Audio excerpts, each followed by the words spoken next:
Hello students, today we are going to read fourth chapter from your class 12 English book Flamingo, and the name of the chapter is The Rattrap, written by Salma Lagerlof. So Salma Lagerlof was the first woman to receive Nobel Prize in Literature, and she was a Swedish writer, and one universal message is conveyed through all her stories, that there is a goodness in human beings and that can be awakened through understanding and love. Similarly, in this story also, she has tried to give us that message. ये जो कहानी है वो Sweden की mines की है, जो खाने हम जिनसे कहते हैं, जिनसे मिनरल्स एक्सट्रैक्ट किए जाते हैं, उनमें उनसे रिलेटेड ये कहानी है.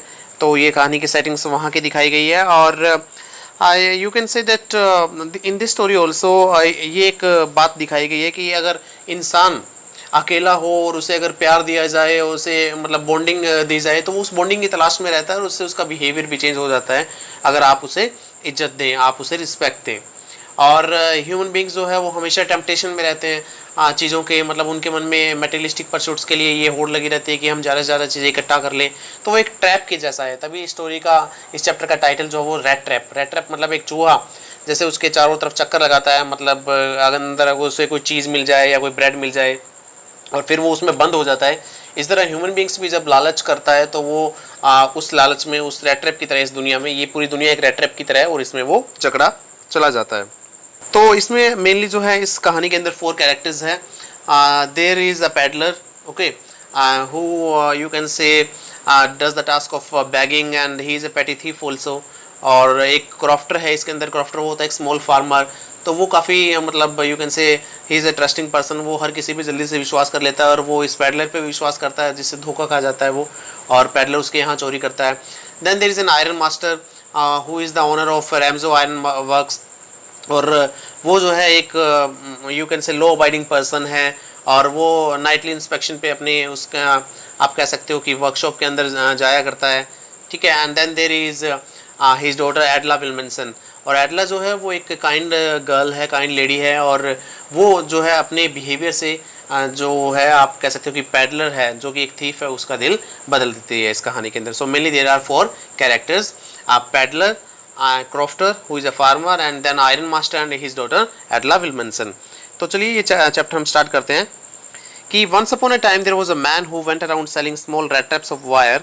He made them himself at odd moments from the material he got by bagging in the stores or at the big farms. तो देखिए एक टाइम की बात है कि एक आदमी रहता था जो क्या किया करता था, तारों से बने हुए जो पिंजरे हैं चूहों के, रैट ट्रैप्स जो हैं, उनको वो बेचा करता था. वो खुद उन पिंजरों को बनाया करता था, क्योंकि उसे देखिए वो ये कहानी जो है माइंस में लिखी गई है, जैसे मैंने बताया कि माइंस की सेटिंग दी गई है. तो वहाँ पे आयरन वगैरह या आयरन की वायर्स वगैरह वो भीख में ले आया करता था कई दुकानों से, या कई आप ये कह सकते हैं कि बड़े बड़े जो प्लांट्स थे वहाँ पे, उनसे वो भीख मांग के वो तारें ले आया करता था और उनसे खुद वो पिंजरे बनाया करता था. But even so, the business was not especially profitable, so he had to resort to both begging and petty thievery to keep body and soul together. लेकिन फिर भी जो उसका बिजनेस था वो ज़्यादा प्रॉफिटेबल नहीं था.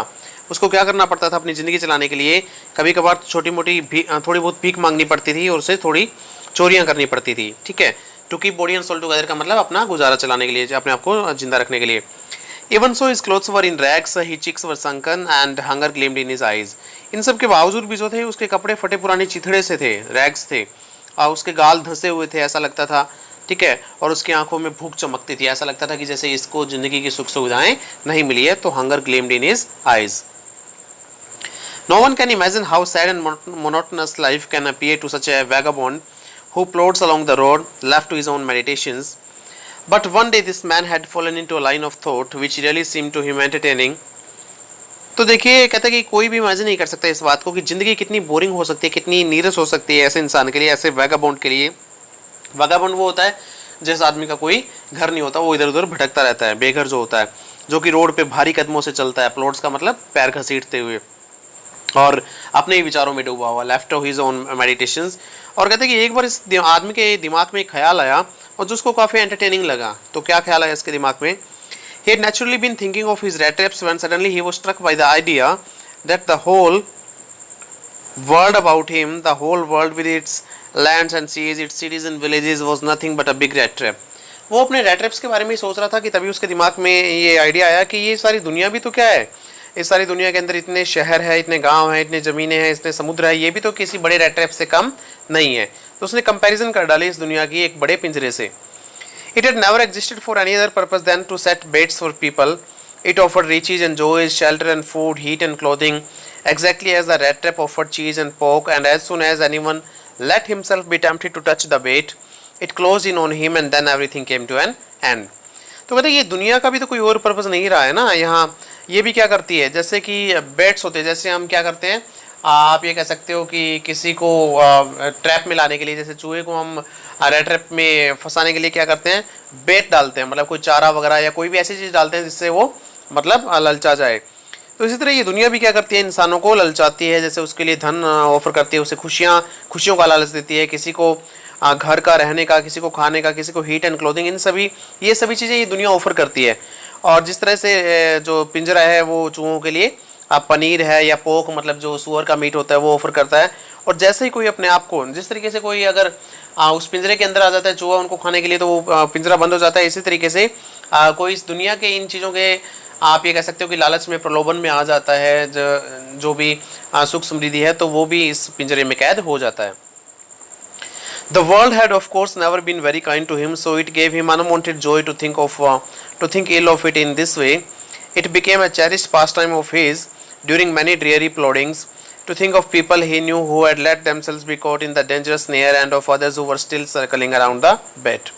तो ये दुनिया जो थी उसके लिए कभी दयालु नहीं रही थी। तो इस बात से उसको बड़ी खुशी मिल रही थी, जब वो दुनिया के बारे में ऐसा सोच रहा था कि वो भी एक पिंजरे के बाहर घूम रही है अपने अपने प्रलोभन को लेके, लालचों को लेके। तो इस बात से उसको बहुत ही अनयूजुअल, अनवांटेड का मतलब अनयूजुअल, बहुत ही ज़्यादा उसे जॉय मिलता था, खुशी मिलती थी ये सोचकर। और ये जब भी वो कभी जा रहा होता, इधर उधर घूम रहा होता, जो उसकी ड्रियरी प्लॉडिंग्स होती है, प्लॉडिंग्स का मतलब बड़ी मुश्किल से वो चल रहा होता, ड्रियरी का मतलब थका देने वाली, नीरस कर देने वाली। तो उस टाइम इस बात को सोच के बड़ा ही उसका अच्छे से टाइम पास होता था। ये इसका चेरिस्ड पास टाइम था, मतलब बड़ी खुशी होती थी इस बात को चलते चलते जब वो सोचता था ऐसे लोगों के बारे में जो उस खतरनाक जाल के अंदर अपने आप को फंसा चुके हैं, इस दुनिया के जाल के अंदर, और ऐसे लोगों के बारे में जो अभी तक बाहर चक्कर काट रहे हैं, मतलब वो अपने आप को उन लालच से दूर नहीं किए हुए हैं, मतलब अभी भी वो चक्कर काट रहे हैं और किसी भी टाइम वो इस लालच में फंस सकते हैं। One dark evening as he was trudging along the road, he caught sight of a little grey cottage by the roadside and he knocked on the door to ask shelter for the night. तो एक dark evening क्या होता है जी, एक शाम की बात है कि वो रोड के साइड में ही चल रहा था, तभी उसकी नज़र पड़ी एक छोटी सी ग्रे कलर की एक कुटिया थी रोड के साइड में। तो उसने उसके दरवाजे पर खटखटाया और रात को रहने के लिए वहाँ पे शेल्टर मांगी। Nor was he refused. Instead of the sour faces which ordinarily met him, the owner, who was an old man without wife or child, was happy to get someone to talk to in his loneliness. तो कहते हैं कि उससे मना नहीं किया गया बिल्कुल भी।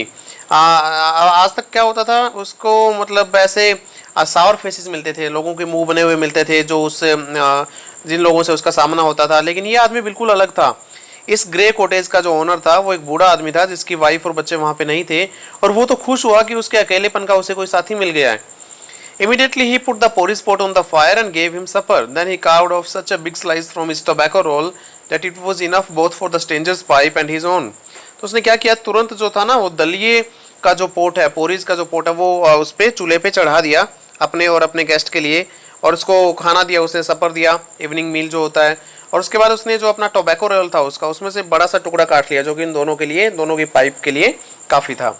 Finally he got out an old pack of cards and played in mjolis with his guest until bedtime. तो उसने क्या किया, बाद में एक पुरानी ताश की गड्डी निकाली और एक गेम होता था ताश का जॉलिस, वो अपने गेस्ट के साथ खेला जब तक कि वो उनका सोने का टाइम नहीं हो गया था। The old man was just as generous with his confidences as with his porridge and tobacco. The guest was informed at once that in his days of prosperity, his host had been a crofter at the Ramsau Iron Works and had worked on the land. तो वो जो बूढ़ा आदमी था जिसके यहाँ वो peddler ठहरा हुआ था, तो वो बड़ा ही दयालु था, सिर्फ अपने पोरीज और टोबैको को लेके नहीं बल्कि अपनी सीक्रेट बातों को भी लेके। कॉन्फिडेंसेस का मतलब यहाँ पे सीक्रेट बातें। और उसने अपने मेहमान को तुरंत बता दिया कि उसके खुशहाली के दिनों में जब उसके अच्छे दिन थे तो वो क्या किया करता था, रैम्सो आयरन वर्क्स में क्रॉफ्टर हुआ करता था, एक फार्मर हुआ करता था, और वो ज़मीन पे लैंड पे काम किया करता था, मतलब एक किसान था वो। Now that he was no longer able to do day labor, it was his cow which supported him. Yes, that bossy was extraordinary. She could give milk for the creamery every day, and the last month he had received all of the 30 kroner in payment. तो कहता है कि अब वो जैसे दिन का तो लेबर कर नहीं पाता अपनी एज की वजह से, तो अभी उसकी काव जो थी, उसकी गाय थी, वो उसे सपोर्ट किया करती थी फाइनेंशियली। तो वो जो बोसी यहाँ पे काव के लिए कहा गया है, तो वो जो गाय थी वो काफ़ी असाधारण थी। वो डेली मिल्क दिया करती थी क्रीमरी के लिए। ठीक है, क्रीमरी एक ऐसी फैक्ट्री होती है जहाँ पे डायरी प्रोडक्ट्स प्रोड्यूस किए जाते हैं। तो वो कहते हैं कि उसके लिए वो मिल्क दिया करती है, और पिछले महीने तो उसको पेमेंट में पूरे 30 क्रोनर मिले हैं। तो क्रोनर जो है वो स्वीडन की करेंसी है। The stranger must have seemed incredulous, for the old man got up and went to the window, took down a leather pouch which hung on a nail in the very window frame, and picked out 3 wrinkled 10 kroner bills. और उस stranger को अपनी आंखों पे विश्वास ही नहीं हुआ। Incredulous का मतलब वो बड़ा अचंभित हुआ, वो उसे विश्वास नहीं हुआ। ओल्ड मैन ने क्या किया, ये बात बता के वो विंडो के पास गया, वहाँ से एक लेदर पाउच था, उसको जो दीवार पे एक कील गड़ी हुई थी उससे लटक रहा था विंडो फ्रेम में, उसको निकाला उसने, और उसमें से 3 मुरझाए हुए से 10-10 क्रोनर के बिल्स बाहर निकाले, मतलब 30 क्रोनर के बिल्स उसने बाहर निकाले मुड़े हुए। There he held up before the eyes of his guest, nodding knowingly, and then stuff them back into the pouch. तो उसने क्या किया जी, वो तीनों नोट उसको बाहर निकाल के दिखाया कि मैंने ये 30 क्रोनर लास्ट मंथ कमाए हैं, और उसके बाद उसने वो जो है उस पाउच के अंदर वापस डाल दिए। The next day both men got up in good season. The crofter was in a hurry to milk his cow, and the other man probably thought he should not stay in bed when the head of the house had gotten up. तो अगले दिन दोनों ही आदमी जो थे वो जल्दी में थे। क्रोफ्टर तो इसलिए आज जल्दी उठ गया था क्योंकि उसे गाय का दूध निकालना था, और दूसरा आदमी इसलिए क्योंकि उसने सोचा कि जब घर का मालिक ही उठ गया है तो उसे भी मतलब ज़्यादा देर तक सोना नहीं चाहिए। They left the cottage at the same time. The crofter locked the door and put the key in his pocket. तो वो कॉटेज को सेम ही टाइम दोनों छोड़ के चले जाते हैं, और क्रोफ्टर ने क्या किया, डोर को लॉक किया और जो चाबी थी वो अपनी पॉकेट में डाल ली। The man with the rattrap said goodbye and thank you, and thereupon each went his own way. और जो रैट्रैप सेलर था, जो पैडलर था, उसने उसे थैंक यू बोला, उसे गुड बाय बोला, और फिर दोनों अपने अपने रास्ते चल पड़े। But half an hour later the rattrap peddler stood again before the door. He did not try to get in, however he only went up to the window, smashed a pane stuck in his hand and got hold of the pouch with the 30 kroner. तो देखिए ठीक आधे घंटे के बाद जो वो rattrap peddler है वापस उस दरवाजे के सामने आ खड़ा होता है। वो अंदर जाने की कोशिश नहीं करता, वो क्या करता है, वो विंडो के पास जाता है और एक जो है शीशा उसका तोड़ देता है, स्मैश कर देता है। ठीक है, एंड अपना हाथ उस टूटे हुए शीशे के अंदर डाल के जो उस विंडो फ्रेम के अंदर वो पाउच, लेदर पाउच लटका हुआ था जिसके अंदर 30 क्रोनर के बिल थे, उसको वो पकड़ लेता है। He took the money and thrust it into his own pocket. तो उसने वहाँ से पैसे ले लिया और उसे अपने खुद की पॉकेट में डाल लेता है। Then he hung the leather pouch very carefully back in its place and went away. उसके बाद वो क्या करता है, उस लेदर पाउच को बड़े ही आराम से अपने पॉकेट के अंदर, मतलब उसी जगह के ऊपर लटका देता है और फिर अपने रास्ते चला जाता है। As he walked along with the money in his pocket, he felt quite pleased with his smartness. He realized, of course, that at first he dared not continue on the public highway but must turn off the road into the woods. जैसे ही वो पैसे ले अपनी pocket में लेके चल रहा होता तो वो काफ़ी खुश होता है अपनी स्मार्टनेस को लेके कि देखो मैंने कितनी होशियारी से पैसे चुरा लिए। लेकिन थोड़ी देर में उसको ये रियलाइज़ हुआ कि उसे पब्लिक हाईवे पे नहीं जाना चाहिए क्योंकि वहाँ हो सकता है कि कोई उसे पकड़ ले, किसी को पता चल जाए चोरी का। तो उसने सोचा कि मुझे रोड के रास्ते से नहीं जाना चाहिए बल्कि जंगल के रास्ते से जाना चाहिए। वुड्स का मतलब जंगल यहाँ पे। During the first hours, this caused him no difficulty. Later in the day, it became worse, for it was a big and confusing forest which he had gotten into. तो दिन के पहले कुछ घंटे उसको कोई दिक्कत नहीं हुई, लेकिन जैसे जैसे शाम होती गई, दिन का बाद का जो हिस्सा था उसके लिए मुसीबतें बढ़ती गई क्योंकि ये बड़ा फॉरेस्ट था, कंफ्यूजिंग फॉरेस्ट था जिसके अंदर वो आ गया था। He tried to be sure to walk in a definite direction, but the paths twisted back and forth so strangely. तो उसने पूरी कोशिश की कि मैं एक डेफिनेट डायरेक्शन में चलूँ, कहीं बाहर निकलूँ इस जंगल से, लेकिन जो रास्ते थे उसके बड़े घुमावदार थे, बड़ा कंफ्यूज कर देने वाले थे। इतने स्ट्रेंज तरीके से वो बैक एंड फोर्थ मतलब ट्विस्ट हो रहे थे वो same roads. He walked and walked without coming to the end of the wood, and finally he realized that he had only been walking around in the same part of the forest. तो वो चलता गया, मतलब उस जंगल का कोई अंत नहीं हुआ, मतलब वो उससे बाहर नहीं आ पाया, और बाद में उसे रियलाइज हुआ कि वो काफ़ी देर से जंगल के एक ही हिस्से में घूम रहा है। All at once he recalled his thoughts about the world and the rat trap. Now his own turn had come. और तभी उसके दिमाग में अचानक वही बात आई जो वो दुनिया के लिए सोचता था कि एक दुनिया एक बड़ा पिंजरा है, इसमें कोई भी इंसान फंस जाता है। तो अब उसकी खुद की टर्न आ गई थी फंसने की। उसने सोचा he had let himself be fooled by a bait and had been caught. तो वो जो 30 क्रोनर्स के जो बिल थे वो उसके लिए क्या थे, प्रलोभन थे, लालच थे, उसके लिए चारा थे वो। ठीक है, और वो उस लालच में आ गया था और वो अब पकड़ा गया था, इस जंगल से वो बाहर नहीं निकल पा रहा था। The whole forest with its trunks and branches, its thickets and fallen logs closed in upon him like an impenetrable prison from which he could never escape। और ये जो पूरा जंगल था, इसके जो तने थे, इसकी जो शाखाएं थी, बड़ी बड़ी झाड़ियाँ थी, काफ़ी गिरे हुए बड़ी बड़ी लकड़ियाँ थी पेड़ों की, तो कहते हैं कि वो चीज़ें, उन चीज़ों ने उसको एक इम्पेनिट्रेबल प्रिजन की तरह घेर लिया। इम्पेनिट्रेबल का मतलब जिसके अंदर ना जाया जा सके, ऐसी जेल की तरह उसको घेर लिया जिससे वो बाहर नहीं आ सकता था। उसको ऐसा महसूस होने लगा उस जंगल में। It was late in December. Darkness was already descending over the forest. This increased the danger and increased also his gloom and despair. तो दिसंबर में काफ़ी ये लेट टाइम था, मतलब दिसंबर का, और अंधेरा पहले ही छाने लगा था उस जंगल पे। इससे उसकी देखिए उसका खतरा बढ़ता गया और उसकी निराशा और उसकी उदासी भी बढ़ती गई। Finally he saw no way out and he sank down on the ground tired to death, thinking that his last moment had come. जब उसको कोई भी बाहर जाने का रास्ता दिखाई नहीं दिया तो थक हार कर वो वहीं ज़मीन पर बैठ जाता है, और इतना पूरी तरीके से वो थक चुका होता है और सोचता है कि शायद उसका अंत समय अब आ गया है। But just as he laid his head on the ground he heard a sound, a hard regular thumping. तो देखिए जैसे ही उसने अपना सिर जो है वो ज़मीन पे लगाया सोने के लिए, उसको एक आवाज़ आती सुनाई दी, एक हार्ड रेगुलर थपथपाने की आवाज़, जो बार बार कोई थपथपा रहा था किसी चीज़ को। There was no doubt as to what that was. He raised himself, Those are the hammer strokes from an iron wheel, he thought। तो इस बात में कोई शक नहीं था कि वो आवाज़ें किस चीज़ की थी। उसने अपने आप को उठाया और फिर वो सोचता है कि ये तो एक आयरन व्हील से हैमर के स्ट्रोक्स है, मतलब कोई हथौड़े से कोई चीज़ जो उसको शेप में ला रहा है। तो फिर कहता है कि there must be people nearby. He summoned all his strength, got up and staggered in the direction of the sound. तो सोचता है कि जरूर वहाँ कोई ना कोई लोग होंगे। तो उसने अपनी पूरी शक्ति को इकट्ठा किया, समन किया, उठा वहाँ से और लड़खड़ाता हुआ उस दिशा में चल पड़ा जहां से आवाजें आ रही थी। The Ramso iron works, which are now closed down, were not so long ago a large plant with smelter, rolling mill and forge. In the summer time, long lines of heavily loaded barges and scows slid down the canal which led to a large inland lake, and in the winter time the roads near the mill were black from all the coal dust which sifted down from the big charcoal crates। तो जो रैमसो iron works थे जो आज तो बंद हो चुके हैं, लेकिन उस टाइम बंद नहीं हुए थे। वहाँ एक लार्ज प्लांट था, बड़ा प्लांट था, जिसके अंदर स्मेल्टर था, रोलिंग मिल थी और फोर्ज थी। स्मेल्टर जहाँ पे लोहा पिघलाया जाता है, रोलिंग मिल जहाँ उसकी शीटें बनाई जाती हैं, और फोर्ज जहाँ उसको शेप दिया जाता है। तो समर के दौरान क्या होता था जी कि वहाँ पे जो मतलब बार्जेस और स्काउज होती है, एक तरह की चपटे पैंदे वाली नावें होती है, बोट्स होती है, तो उनके अंदर वो पूरी तरह से लोड होके आती थी और नहर के अंदर से, और फिर वो एक बड़ी इनलैंड लेक तक जाती थी। और विंटर टाइम में क्या होता था कि रोड्स के ऊपर जो बड़े बड़े क्रेट्स आते थे चारकोल के, उनसे कोयला जो है वो छन छन कर जमीन पर गिर जाया करता था, जिससे जो थे वो रोड्स पूरे काले हो जाया करते थे।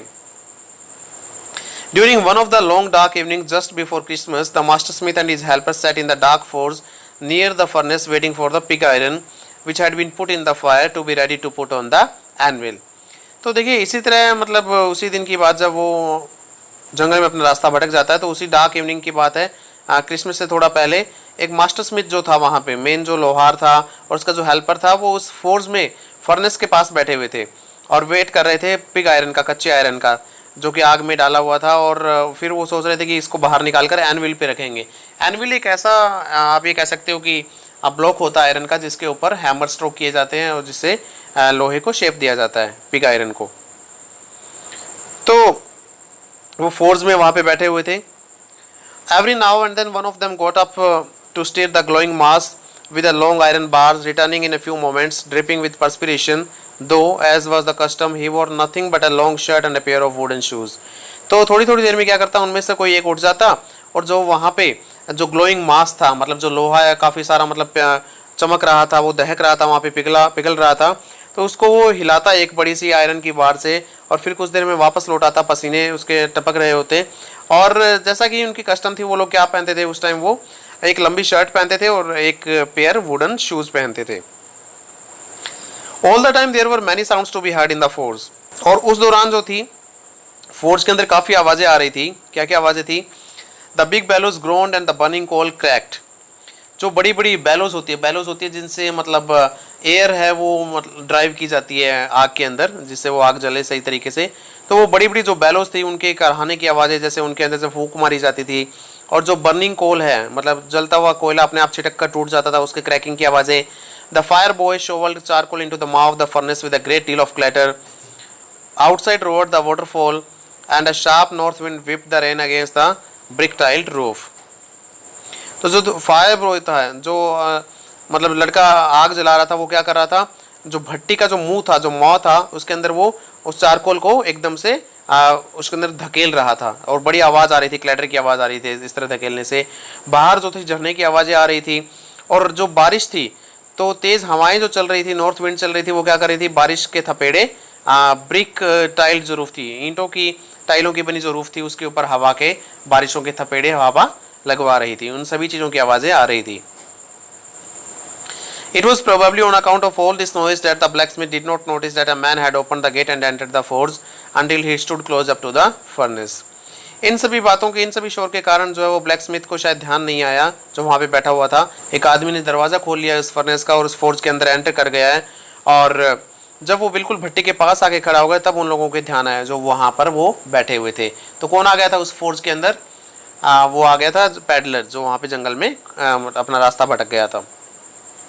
Surely it was nothing unusual for poor vagabonds without any better shelter for the night to be attracted to the forge by the glow of light which escaped through the sooty panes and to come in to warm themselves in front of the fire। तो ये कोई नई बात नहीं थी, मतलब ये एक आमतौर पे वहाँ क्या होते थे, जो गरीब, जो बेघर लोग होते थे, वैगाबॉन्ड्स होते थे, जिनके पास कोई और रात को ठहरने के लिए शेल्टर नहीं होता था, तो वो लोग क्या करते, जब वो उन कालिख वाले शीशों के ऊपर से आग निकलती हुई देखते दूर से, उनको जब वो चमक दिखाई देती तो वो सोचते कि यहाँ पे कोई चीज़ है रहने के लिए, तो वो आ जाया करते थे उस फोर्स के अंदर अपने आप को उस ठंड से बचाने के लिए, वार्म करने के लिए। The blacksmith glanced only casually and indifferently at the intruder। He looked the way people of his type usually did, with a long beard, dirty, ragged and with a bunch of rat traps dangling on his chest। तो जो वहाँ पे black Smith थे, जो लोहार थे, उन्होंने क्या किया, कैजुअली, एक कैजुअल वे में, और जैसे उनको कोई फ़र्क नहीं पड़ता, उस तरीके से उस इंट्रूडर की तरफ, जो घुसपैठिया था, मतलब जो बिना उनसे परमिशन लिए उसके अंदर आ गया था फोर्स के अंदर, तो उसकी तरफ उन्होंने देखा। और वो कैसा दिखाई दे रहा था, जैसा कि उस तरह के लोग अक्सर दिखाई देते हैं। उसकी बड़ी बड़ी दाढ़ी थी, जो वो पैडलर था, उसके फटे पुराने कपड़े थे और काफ़ी जो मतलब रेड ट्रैप्स थे वो उसकी चेस्ट के ऊपर लटक रहे थे। He asked permission to stay and the master blacksmith nodded a haughty consent without honoring him with a single word। उसने वहाँ रहने के लिए परमिशन मांगी और जो मास्टर ब्लैक स्मिथ था उसने क्या किया, एक अहंकारपूर्ण तरीके से अपनी गर्दन हिला दी, मतलब एक शब्द भी बोलना उसके लिए उसने मुनासिब नहीं समझा, सिर्फ अपनी गर्दन से उसे इशारा कर दिया कि वो वहाँ ठहर सकता है। The tramp did not say anything either। He had not come there to talk but only to warm himself and sleep।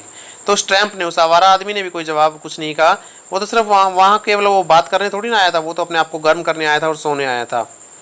In those days the Ramshaw iron mill was owned by a very prominent iron master whose greatest ambition was to ship out good iron to the market।